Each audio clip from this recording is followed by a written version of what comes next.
might be true, some things might not be true, because we look at it in terms of fields. But for you to understand what you need to understand for exam purpose is why we want to do what we want to do, because you can't really see the fields per se. Now, when you draw the earth, you have north. Abi, you have east, you have north, you have south, and you have. So this place is usually called your geographical north. Why this place is called our geographical south? Geographical south. Now, we said something in the last class that when you suspend a magnet on the earth, the magnet always align itself in the north to south direction. So let's say this is the north of the magnet. The magnet will look like this on the earth's surface. So it will look like this. So it will point in the north and point in the south. The part that points towards the north is called the north-seeking pole. Why the one that points towards south is called the south-seeking pole. They can ask you that which one points towards the north. It is actually the north of the magnet. There are a lot of stories about this, but for now, for your own sake, just listen to my story. So, if the earth itself is a magnet, I'm not focusing on compass now. There are three things I'm going to be talking about. First is geographical north, geographical south, which is earth. That's the earth. Now, earth behaving like a magnet. So let's imagine that this is the magnet of the earth. Too. Normally, you are expecting that you should have south here and north here. If you go and look at the field for the earth, the field always run like this. And that tells us something. You will see that the arrows will go like this.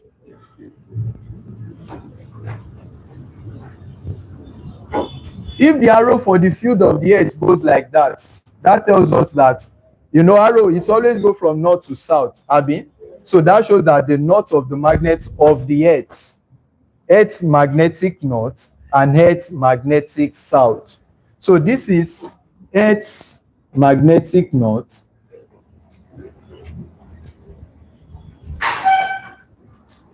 and this can be earth's magnetic south. Please listen though, because we are going to be using them. Earth's magnetic south. We said the earth behaves like a magnet. So let's say this is the earth's magnet now. That's how it's always aligned. It's always look like. But I now have a magnet. Maybe I'm traveling somewhere. Then what I need to know my direction. I told you the last time, that's a compass, Abi. If I want to travel from a place to a place that I probably do not know, especially on the sea. Imagine just being at the middle of the ocean and you are traveling somewhere. If you are going to LA now, you can see LA from here. You can see Songo because you are on land. But you are at the center of water. You are going to, maybe you are going to Nigeria, you are going to US, and you are just on the center of, is there a road on the water? There's no road, so you can't really tell. You need something that must be telling you which way are you moving. So that's why sailors have to be trained very well. They must be able to run compass very well. So what tells them direction is the compass. Is that taken? So the compass will keep pointing in a particular direction as they are moving. So the earth already itself, it's like a magnet. And the compass itself too, it's a magnet. So by the time they start running the compass, this is what you now need to note.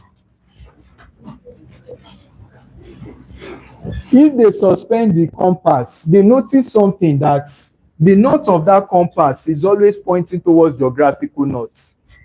So if this is the earth now, this is our geographical north, directly up. Then this at the Arctic there. Then this is our geographical south. Then when I hold my compass, I notice something, that the north of my compass, let me just use arrow. there's a way the compass I drew the last time was looking. The red parts, being the north, and this being the south. So let's just use that rule for simplicity. Now, this is the middle part of the earth, like east and west. So when I place my compass, I notice something, that the north of my magnet, magnetic north and magnetic south, this is how they look. So for my compass now, the north is facing here, the south is facing, that's for the compass. And you can now see that magnetic north and geographical north. You would have expected that something north should repel or something. But remember that the earth itself, earth's magnetic south, is along geographical north. Which means that if I place a magnet here now, the north of that magnet will be attracted by the south of the earth. I hope you're following. So this one that I have here is my compass now. But you notice something, it's not even aligning, it's not going straight with the geographical north. So if I'm traveling, what is showing me, I can't see this, what is showing me direction is the compass. Let's say I want to travel north on the sea, and my compass is pointing this way, that's the north. And this is my location. Let's say I'm going to USA. I'm just saying. But instead of this compass should have actually aligned directly with the north, because it's also north. So it should align. But all of these things do not align. So it's aligning this way. Then I do not now know how to read compass very well. I'm not a good sailor. Then I'm following my magnetic north, because that's where compass is telling me that it's the north. By the time I follow it, I'm in China. I'm just saying, it does not mean that China and USA are not, but just to point some things out. So at the end of the day, these magnets and this guy, they do not always align. But the north pole of the magnet is towards the what? Geographical north, at a particular angle. So they always decline at a particular angle. And that angle most times is called angle of declination. For simplicity, that same magnet is also having an angle with the horizontal. We can call that angle of inclination. So, looking at what I have here, if I want to go through north, then I must know how to read my bearing very well. I must know how to add that declination to come back, so that instead of going this way, I will just maybe go this side a bit. Then when I go this side, I already know my compass, because what was pointing this way, I wanted to, normally I expected it to be this way, but it's tilted this way, which means if I put it this way, then it will align. If I cover that same angle, then it will align back. So, but the most important point you have to know now is this theta and this alpha. The angle, then this north is towards the geographical north, so we call it the north seeking pole. So this will be your north seeking pole. Why this will be your south seeking pole. So now let's write one or two things on this. You can just draw this for memory's sake. If you have an orange and you cut an orange, that's the earth. There's a plane through which you cut the orange. That plane can be called the axis. So we also have something called geographical axis. For those of you that know geography so well, but let's just take it one by one so that you will understand it clearly. Are you through with the diagrams?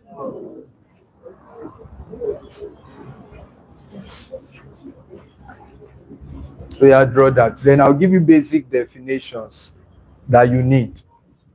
Then we look at the elements. Those elements are these ones. This one is really talking about magnetic field, but yeah. Lamlat physics or your physics past question. Let me see if there are questions on that. Thank you.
Are you true?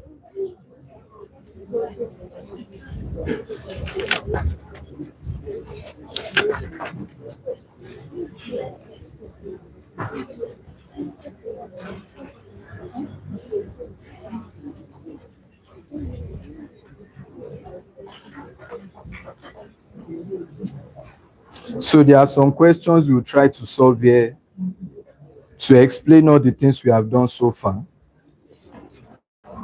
Then when we are through, we'll solve the ones in your past questions. Then if you have problems, you can let me know. We still have a lot to do, especially on the application. So we have spent 1 hour. Oh yeah, be fast.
So right.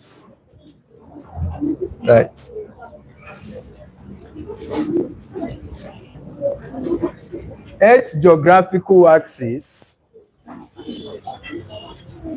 Earth geographical axis. It's a vertical imaginary plane. It's a vertical imaginary plane. Earth's geographical axis. It's a vertical imaginary plane that runs through the center of the Earth. That runs through the center of the Earth. That runs through the center of the Earth. So we call it geographical meridian. Geographical meridian. So we also have magnetic meridian. This thing is not as plain as it is. The Earth is like a ball, like a globe. Then just like an orange, when you cut through the center, that axis of cutting it is what we call the meridian. So for Earth, we call it the Earth's meridian, like a vertical plane. So now, when they want to ask you some questions, this theta, so right, it is called the geographical meridian. It is called the geographical meridian. Also for a magnet, it is called magnetic meridian. So that vertical plane. Also for a magnet, it is called magnetic meridian.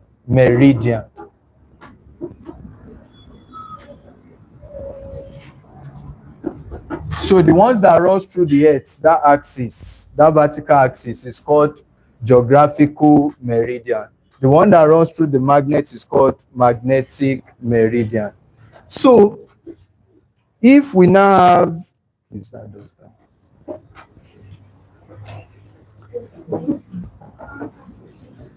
what is called the elements of Paragraph, right. The north pole of the magnets, paragraph. The north pole of the magnets, the north pole of the magnets that points towards geographical north, the north pole of the magnet that points towards geographical north is called the north-seeking pole. Is called the north-seeking pole. It's called the north-seeking pole. While the south pole of the magnets that points towards geographical south, while the south pole of the magnets that points towards geographical south is called the south-seeking pole. It's called the south-seeking pole of the magnet. It's called the south-seeking pole of the magnet.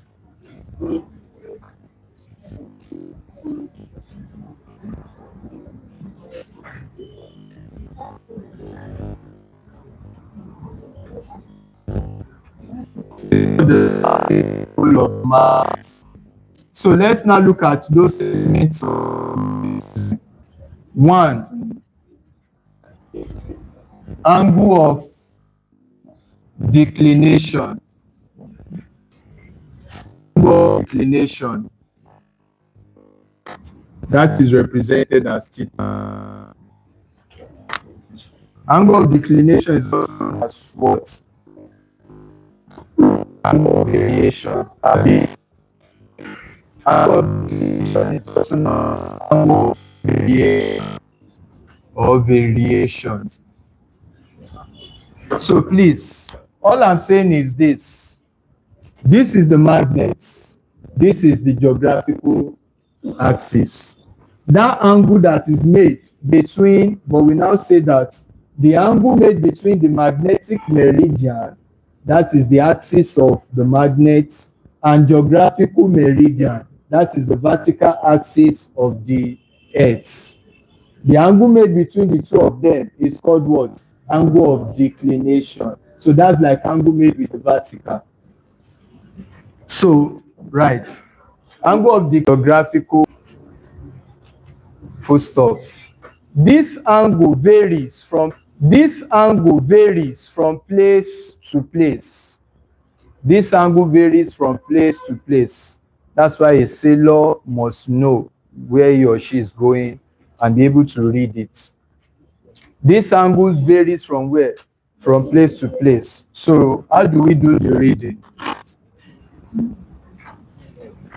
So in order to do the reading of the angle, they will give you the declination of a particular place. It can be given to the east, and it can also be given to the west. There are some things you need to note. Then, this is declination.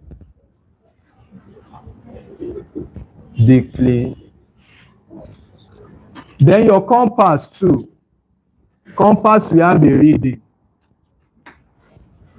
The compass reading, what your compass itself is reading, just showing you. This compass now is showing me something. So whatever the compass is showing me, it can be away from this side. I don't know, they will let you know. This is the normal direction, but let's say the compass is reading this now. Now this is what it's reading. So let me just put that beta. But I want to go north, and I know my declination to be this. But what compass is showing me is this. That means I have to sail back this direction to get my true bearing if I want to actually go north. This theta is the declination for a particular location, and this is what my compass is showing me from that place. Then at the end there's an error. So, but all of this, you don't even have to think too much about it. This is it. When your compass reading gets the same direction, let's say the compass reading is also something degree east. Let me use beta now. Let's say it's beta degree east. If your declination is east and your compass reading is also east, to get the true reading, if both of them are in the same direction, this is all you just need to know. You will add them. Like now, my compass reading is east, my declination is also east. The moment you see that both of them are east, then you will add them to get your answer. If the declination is west and your compass reading is east, then what do? Your true reading, if it is different directions, then your true reading, you are going to subtract. You are going to subtract. That's what you do for declination. So when you see that, they will definitely give you your declination, they will give you your compass reading, and they will ask you to find your true reading. So it's a straight question. You add. So that's what makes that location vary. Let's look for a question to solve on that, so that you understand what I'm saying. Oh yeah, are you ready? So right.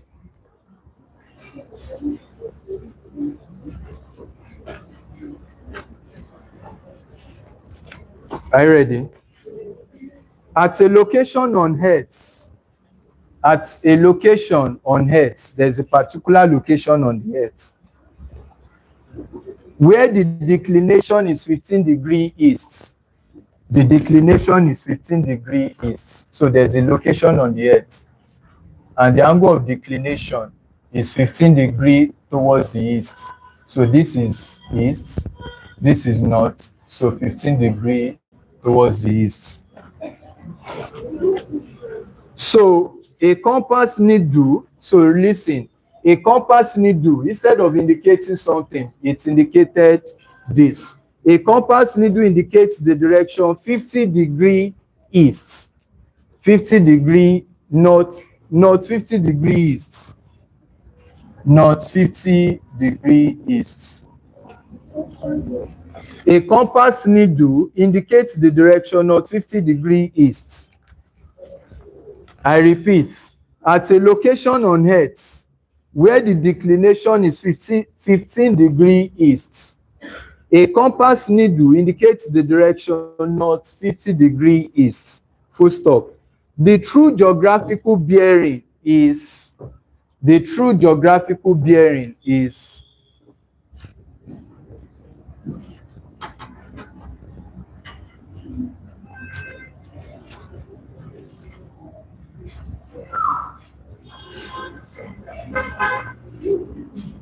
so, from what I've said so far, you should know what your answer is.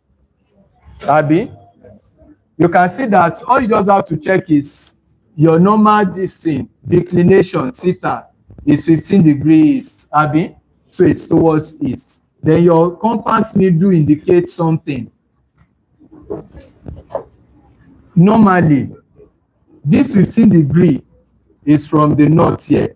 That's an error. That's a bit of declination. But your compass needle is indicating 50 degree. But you know, if it indicates not 50 degree, if you add that 15, that means there's an error. You are supposed to actually go 65, not anything. If your compass is saying that you should go 50, but there's a declination of 15, that means you must consider that 15 too. So you have to go in a direction of 65.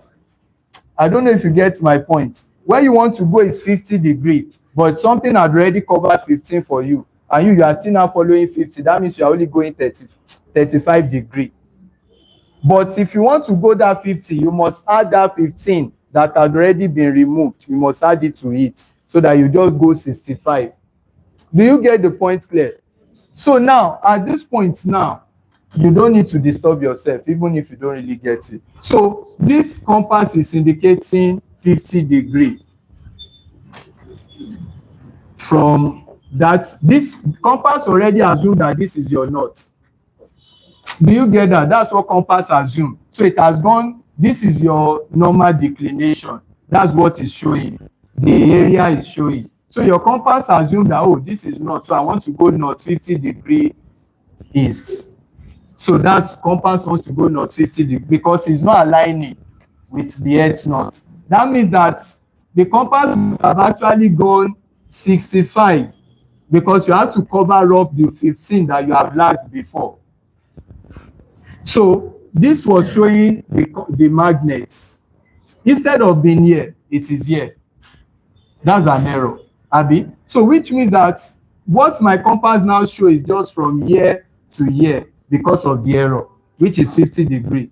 But if the compass aligns with the normal north, let's say the compass is also there, that means I'll just go 50 degree, Abi. That's where I will go. But now there's an error. My compass is assuming that this is the north. So it's now going 50 degree. Whereas you have already left 15 behind. So the total you should have actually gone, if you add that one to it, was 65. That would be the true bearing from start to end.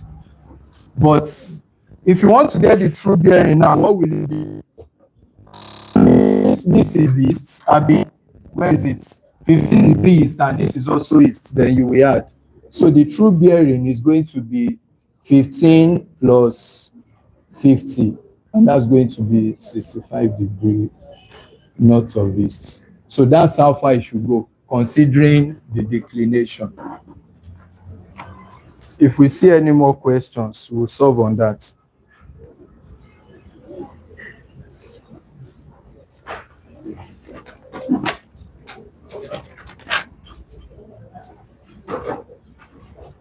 So when we see from your past question, that's the only question that is here.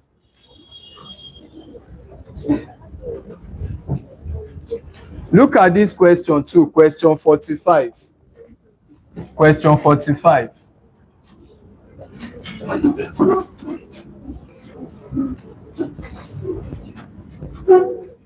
So the question says that the circular coil carries a current in the direction indicated in the diagram.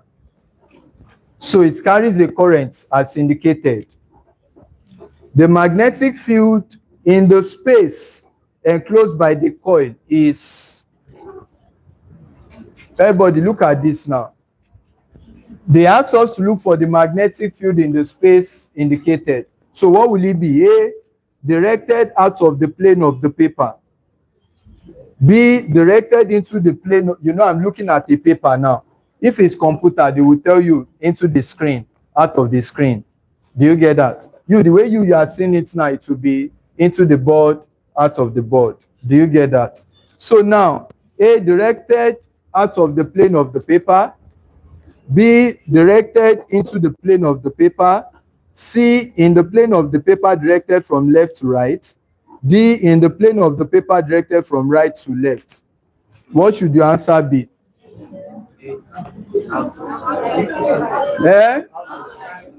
Out of the plane of the paper. Do you understand that? Please, all these things, they are just basic principles. Is there anybody that does not understand that? We are going to solve this one when we treat Lenz's law.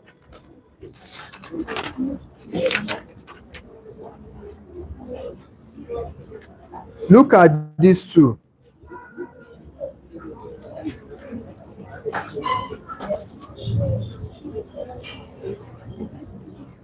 There's another one here, although let me just manage to draw it. They are just based on what I've explained. I'm not through with this, so please don't forget, you don't have any problem here. I told you that there are some principles you might not really get, but for simplicity, anytime that the direction is what? The same, what do? That means if it is west-west, you are going to add, Abi. So if it is east-west, you will subtract. Just follow your rules of vectors. There's something like this.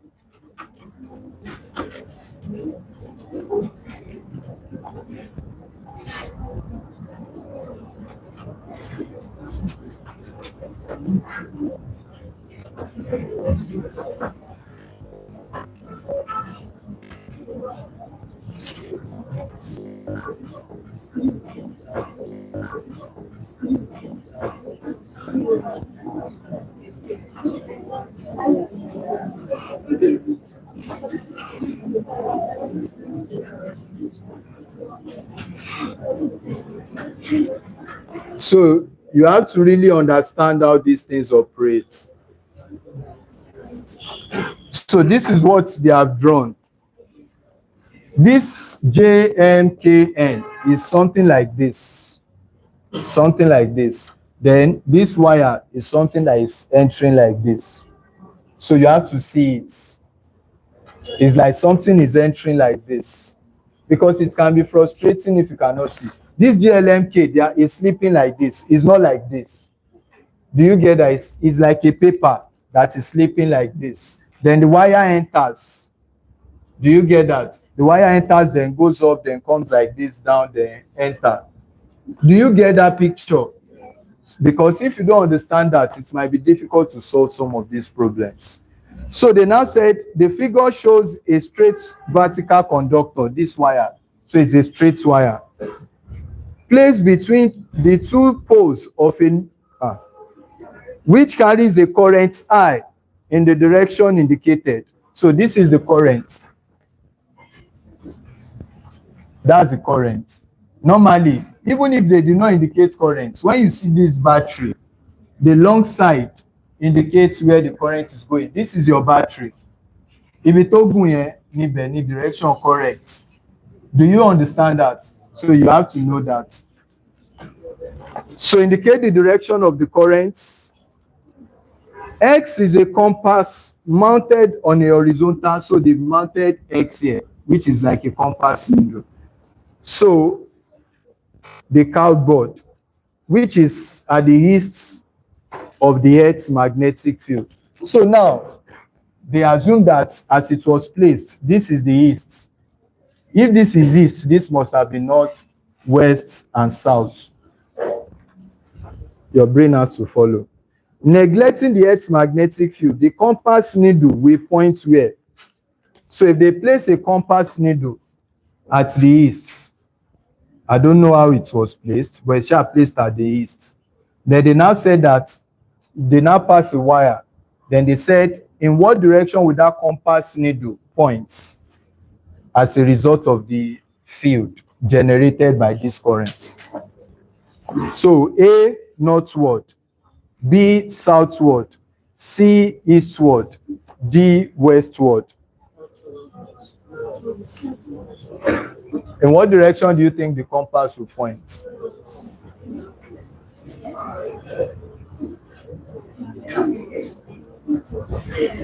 You see where magnetism problem lies. It's in solving problems. Class is not a problem. You can hear a lot of things in class, but you now applying what you have had because it's 3D. It's something you have to imagine. That's where the problem lies. So if I carry something like this, a paper, then there's a wire that is carrying current. Forget about the rest. Just imagine like that rubber band. Then there's a wire that is entering it. Then that wire is carrying current upward. Then I now place something on the right side, which is east. Then I'm not telling you that if that current continues to flow, in what direction did that thing that I placed at the east, in what direction will it go?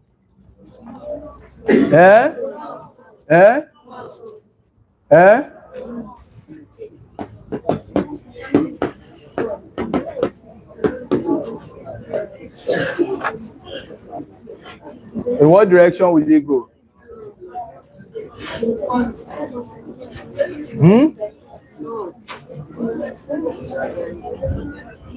Àwọn kan ní ti jíwèé wò. You will explain. Maybe that's why you are shouting northward. If you had said not, come and explain. Oh, yeah, who can your ability to explain is the most important thing. Rura, come and explain. Rura, come and explain.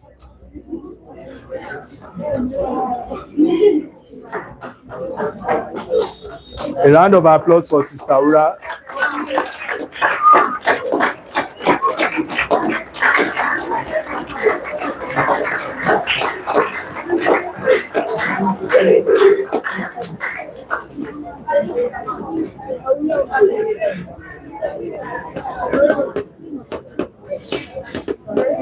Look at this number 5 question. There are a lot of questions you can solve here based on what we have done so far. We will try to solve everything when we are through. So everybody, in what direction will it go? Some people are saying east, some people are saying north.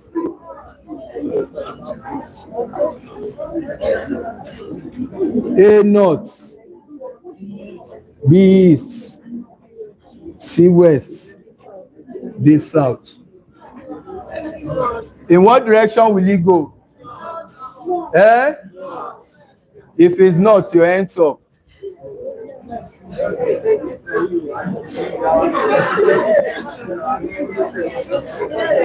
I'm already marking your face. Not your hands up.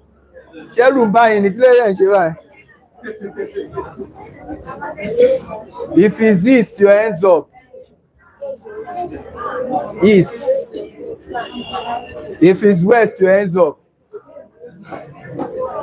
South, your hands up. A lot of you do not even know. You are not even voting for anything. Actually, if you look at it very well, you know that this paper is sleeping like this. So how would the field be going? Like this, Abi? And they already placed that thing in the east. When it leaves east, where should it go next? So your answer is actually east. All these people. So you want to know why your answer is east? Because east is wrong, the answer is north.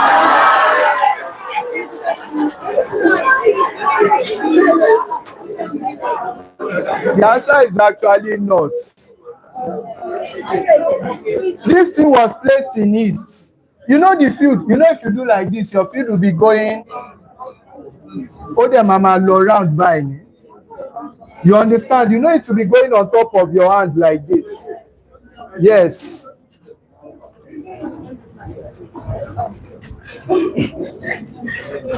So this is the paper. This is the cardboard now. Then they told you that something was placed at the east of the cardboard, which was here. That's where they placed it. Then if this is east, then that means this must have been north. This must be west. This must be south, Abi. And if your current is going up this thing, how will your field be going around this guy? So which means that when the field gets here, it will carry this guy and push it towards north. Do you get that? Next, push it towards west, then south, then north. Do you understand that? So that's what is happening there. So it will actually move it towards north. Do we get that now? You have to just apply it. All of these things and you can imagine the way it looks here now, but the way you are seeing it is as if it's like this. Do you get that? That's why it has to be a lot of imagination. So this thing is actually like this. That's why this thing enters like that. Sure you get. But because it's on the board, you really cannot tell. So this is how it looks. But the board makes it look as if it's like this. And if you cannot tell the difference between this and this, you might have a lot of issues on magnetism. But please, it's not difficult. You will get it right. So please, are we through with declination now? So angle of declination is the angle between the geographical meridian and the magnetic meridian, or the geographical north pole and the magnetic north pole. Is that clear? That's the angle of declination. Then what is the second one is the angle of inclination. Angle of inclination. When we are through, we must solve all of the questions together so that it makes sense. So you will just have to keep practicing before your exam. Because if you sit down on your own at times, no matter how we explain it, sometimes students used to find it hard to attempt, and it can be frustrating.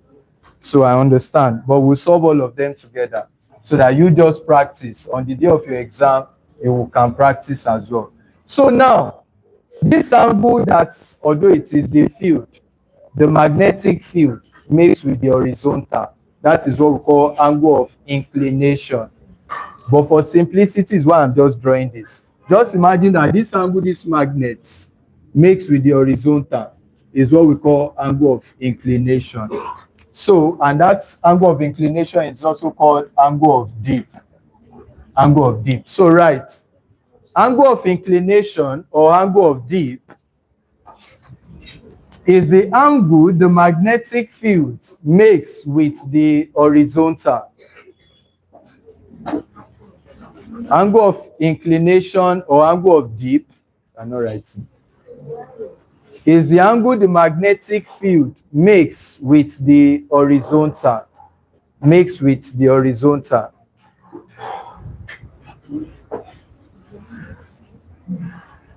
The angle is alpha at the equator. The angle is 0 at the equator. The angle is 0 at the equator and 90 degrees at the pole. I said the angle of inclination or the angle of dip is the angle made by the magnetic field with the horizontal. That is angle of dip or angle of inclination. And it is 0 degree at the equator. It is 0 degree at the equator and 90 degree at the pole. 0 degree at the equator and 90 degree at the pole. You should thank your God that the way we share the classes like this. This year, all of you should score like 100 in physics. If you practice very well. If you utilize every teacher's part very well. You try your best to utilize every part very well. So if we are yet to resume, I will still touch some other parts too, so fast. So yeah, let's look at it. This angle, alpha, is your angle of dip. It is also called inclination. So listen, imagine this alpha, just for explanation's sake. Let me say this is your equator. This is your pole. Now the magnet is like this. The angle made with the vertical, theta. The angle made with the horizontal, alpha. Just for explanation's sake. That angle with the vertical is your declination, Abby. Then the one with the horizontal is your inclination. When this, now imagine this line is like this. That means that there is no inclination, Abby. Now imagine the line is like this. That means the inclination would have been 90 degrees. Do you get that? So at the pole, it is 90 degrees. But at the equator, it does not cover anything. It is 0. So you need to know that at equator, alpha is 0 degree. At the pole, alpha is 90 degree. These are questions they can ask you. Then let's note something. Let's say this is the horizontal. That's that line. That's the equator. Then let's say this is the vertical. And this is the inclination. It has an angle alpha. So this angle is to the horizontal. This is to the vertical. Now, this is, let's assume that's the magnetic field. Then we say the angle made by the magnetic field with the horizontal is your inclination. So this B now can make angle with the horizontal and can also be resolved to the vertical. If I'm resolving it to the horizontal, it will be called B sub x. You did vector a bit. Any angle that is to the horizontal, this will become B cos alpha, my vector. This part here is my, that's how you do it. If they say we should calculate the, that's how you do it. If they say we should calculate the value, That's how you do it. If they say we should calculate the vertical component, that's b sub y, which is the same thing as here. So to use b sub y now, that's opposite and what? Hypotenuse, abi? So the vertical component.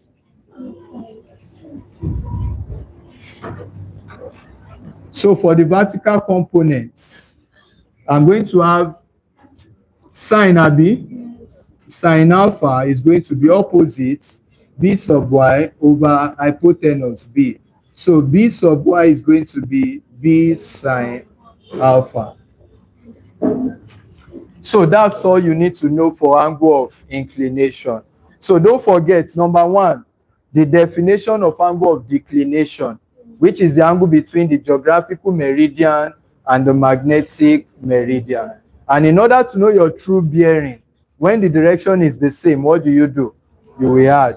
When the direction is opposite, you subtract. And don't forget, your angle of declination varies from place to place. It is location dependent. And another thing you now need to know is angle of inclination, which is the angle made by the magnetic field with the horizontal. That is called angle of inclination. And this angle of inclination can have a horizontal component, can also have a vertical component. But if they ask you that what is the angle of inclination at the equator, you will tell them that it is 0. What is the angle of inclination at the pole? It is 90 degrees. That also came out during my exam. And it's a common question that comes out most of the time. So, but when you start practicing questions, you get used to it. So let's see 100 in physics, 100 in chemistry. So if we can push ourselves so hard, by end of February, you should have completed syllabus again. Can we move on now? What was our highest in physics last year? 98. It's not cold, I mean.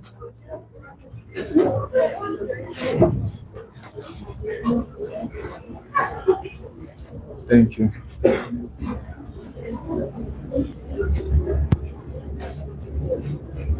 Rehydration.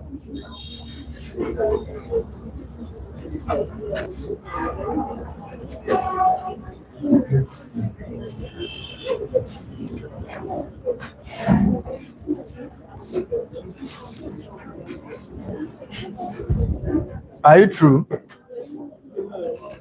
So the next thing we now that you know about how all of those fields act and everything, then we want to talk about the force on a current carrying conductor.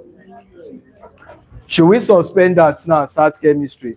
Because we have used almost 2 hours, so that you learn it gradually.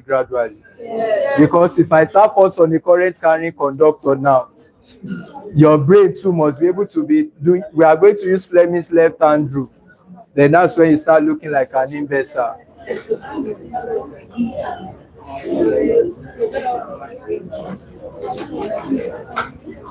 But this is okay for now. So let's move on to chemistry. So that we have spent close to 2 hours now. If you want me to continue physics, we'll continue.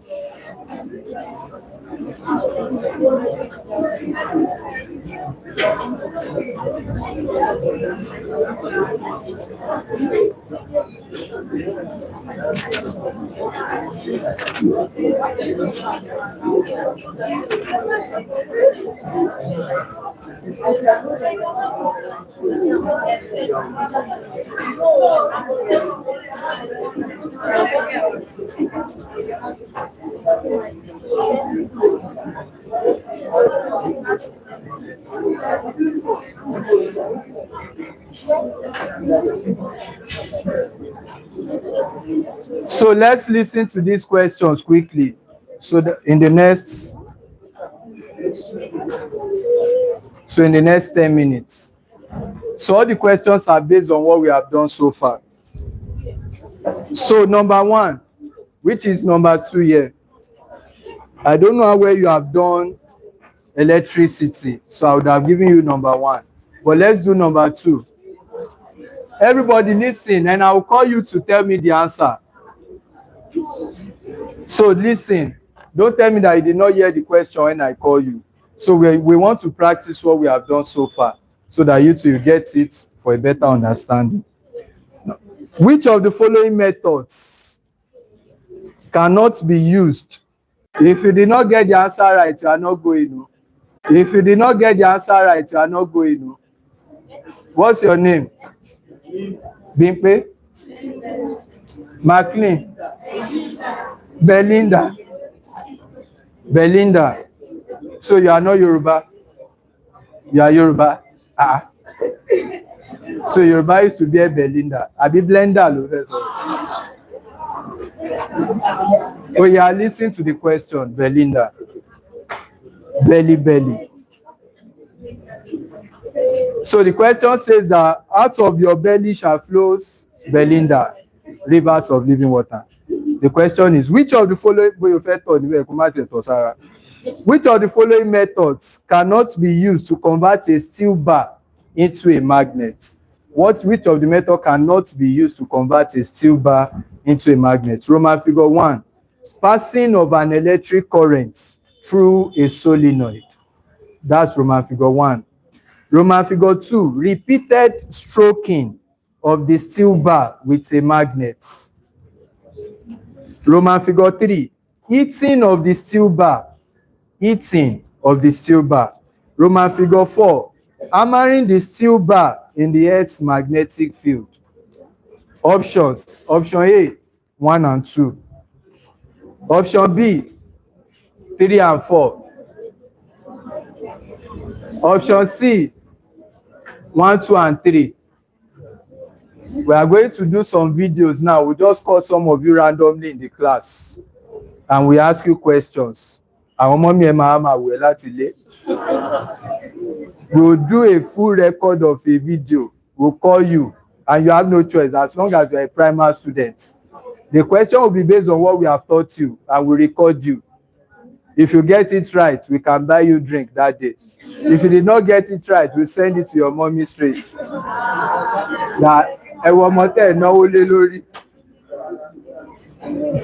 So we are going to be doing that every week, weekly. So it will start next week. On all the things you have been taught, we'll just call some of you randomly and we ask you questions with camera. Ask you. So for mark away, worry any camera. So can we go on? Which of the following methods cannot be used to convert a steel bar into magnet? So 1, passing of an electric current through a solenoid. 2, repeating stroking of the steel bar with a magnet. 3, heating of the steel bar. 4, hammering the steel bar in the Earth's magnetic field. Option A, 1 and 2 only. Option B, 3 and 4 only. Option C, 1, 2 and 3 only. Option D, 1, 2 and 4 only. And when we are doing the videos, you will explain why you have said that is the answer. Oh yeah. It can just be any day of the week.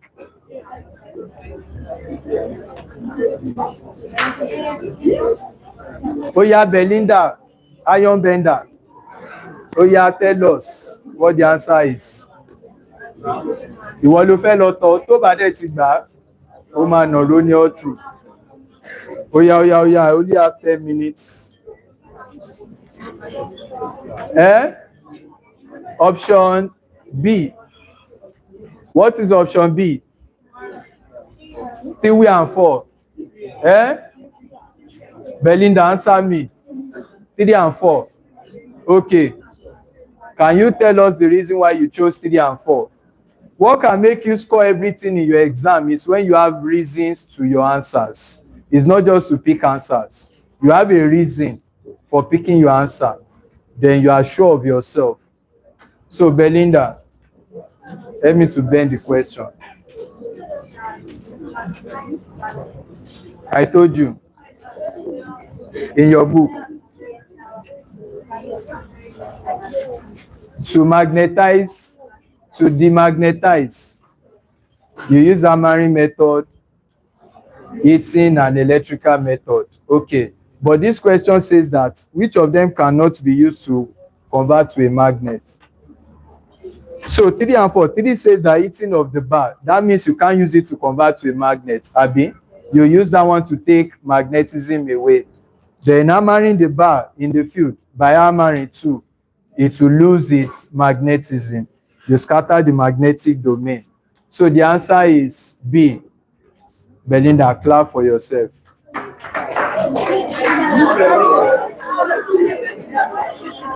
Ìgbà wo náà sọ ẹ́ lórúkọ? Belinda, you can go and wee. Number 3, ta ló tún ẹ lọ́tọ̀? So number 3, which is the next question? The diagram shows the field pattern around the poles of 2 magnets brought close to each other. The poles are, so they brought 2 magnets close to each other. Where's my duster? Thank you.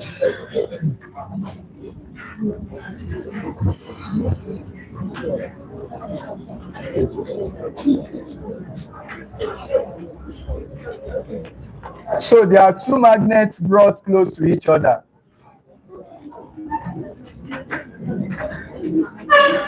Bakam, Bakam, Bakam, Bakam, Bakam, Bakam, Bakam, Bakam.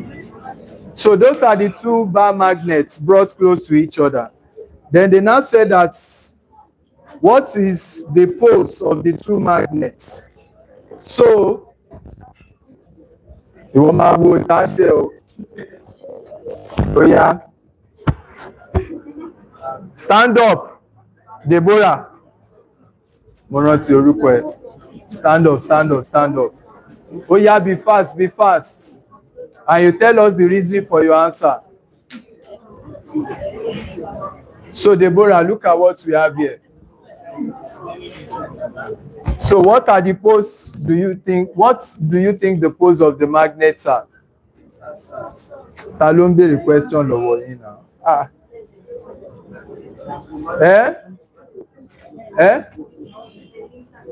What is the pole? What is A? What is B?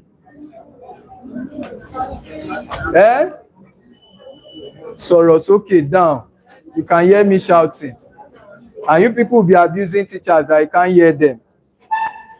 Talk. North and south. So why is this place? Which one is north? Is it A or B?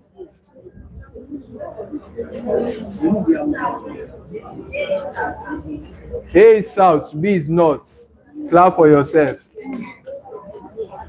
Remain standing. So why do you say it's south? For what reason? Oh yeah, be fast. All these are simple questions. There are things we have done. Why is A south? What tells you that A is south? You just guess. Ojelabi Deborah. If your daddy is watching at home. Daddy, the person I'm asking question is Ojelabi Deborah. This is one of the simplest questions they can ask her in physics. And she's not knowing the answer. So remain standing. I will send it to your daddy. So, who is the next person? Ife? Oh yeah, the day.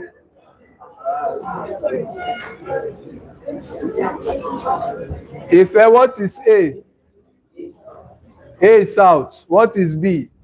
B is south. Which one for us? You know properly. You know that when you know something, okay, balẹ̀. Ó yẹ ká máa rójú wọn lẹ́kọ̀ọ̀kan, kò yẹ kọ́kàn máa di. So your surname? Your surname? Kola? Yes, Olawuyi Ife, I remember. So mommy ṣe ọmọ yín mọ̀wé o. Ọ̀dọ̀ mi ṣú ọ̀nà. Bóyá ti sọ fún lẹ́gbẹ̀ẹ́ kan bẹ́ẹ̀. So A is south and B is what? South. So Ife, why do you say A is south? The arrows are coming inside. So that is the thing. If you clap for yourself, because nobody will celebrate you when you don't celebrate yourself.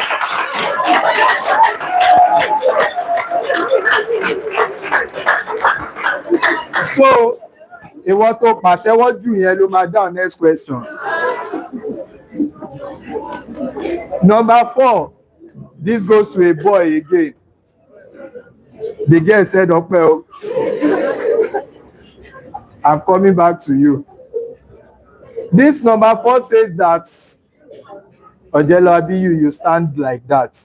Tafimapari. Soft iron is preferred to steel in electromagnets because soft iron is preferred to steel in electromagnets because we all know the function of electromagnets, so I won't say too much. So soft iron is preferred to steel in electromagnets because 1, Roman figure 1, soft iron is more readily magnetized than steel. 1, soft iron is more readily magnetized than steel. 2, soft iron retain its magnetism more than steel. And Deborah, I thought you even knew the question. When I was teaching and who were you looking at there? Eh? All the boys are there, stand up. Deborah, who are you looking at? Eh? You are just looking outside. Your mind. You are not looking here. So, Roman figure 2, soft iron retain its magnetism more than steel. Roman figure 3, soft iron is more readily demagnetized than steel. Which of the above statements is or are true? A boy.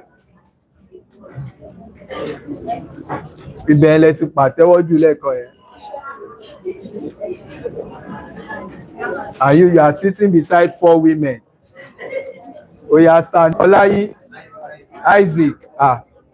Ọlọ́run ṣe tọ́ ti fẹ́ ṣe sacrifice. So Isaac, let's listen to Isaac and his explanation. They said that soft iron is preferred to steel in electromagnets. For what reason? Because 1, soft iron is more readily magnetized than steel. 2, soft iron retain its magnetism more than steel. 3, soft iron is more readily demagnetized than steel. Which of the following is or are true? A, 1 only. B, 1 and 2 only. C, 1 and 3 only. D, 1, 2 and 3. What is your answer, Isaac Newton? And why have you chosen the answer?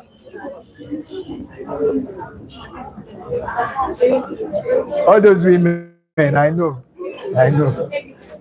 Oh yeah, what's the answer?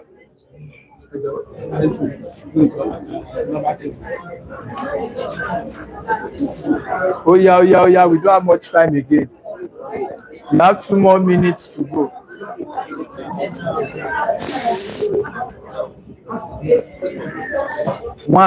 One said that soft iron is more easily magnetized than steel. Soft iron is more easily magnetized than steel. Yoruba will say that agbofa kan la n woke. If I continue, I don't really know what that means. Roman figure 3. Soft iron is more easily demagnetized than steel. Soft iron is more easily demagnetized than steel. So why is it that we use soft iron in electromagnets than steel? What's your answer? Your answer is C.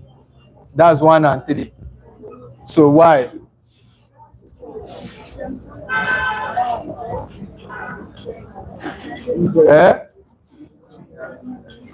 You really don't have, you don't have any reason to back it up. It is important to have a reason because that's what will help you in the exam. I'm just letting this one go. Next time when I ask you question, anybody could have told you that the answer is 1 and 3, but you need to have a reason. So there is nobody, anytime I ask you a question in class, you must give me reasons for why you have chosen your answer. I know how to punish people. O lè jẹ́ nọ́ọ̀rùn ló máa dúró sí wàá máa wò wá látòjú window láti máa parí class. So please, the answer is 1 and 3. Do we all agree? Yes. So the first question is, you ask yourself, what do you use electromagnets for? You know, for whatever we want to use the electromagnets for, we want it to gain magnetism and lose magnetism easily. Abi? That's why we called it a temporary magnet. And in an electric bell, I showed you something from the diagram that day. I said immediately you press the current, as current is flowing, the soft iron will become what? A magnet. Abi? Then it will ring the bell. Then the moment it loses contact, current will no longer flow. Then by that, it will what? It will lose its magnetism. Do we remember that? Yes. So because soft iron is easily magnetized and it's also easily demagnetized, that's why you use it in electromagnets. Is that taken? Both of you should sit. So I'll be asking you questions when we get there. So for now, there are a lot of questions to solve. We are still going to use a day to solve. I expect you that as I'm teaching you, you try your best to be solving questions until everything becomes a whole. That's how it is. So these are still direct and simple questions. So let's move on to chemistry. So there are a lot of questions. All of these now are parts that we have done from here, except this one now. But gbogbo láti number 1 títí dé number 14 dé number 16 we have done them. So this rest now we'll do them before Monday. By Monday we'll continue with that on Monday. Who gave me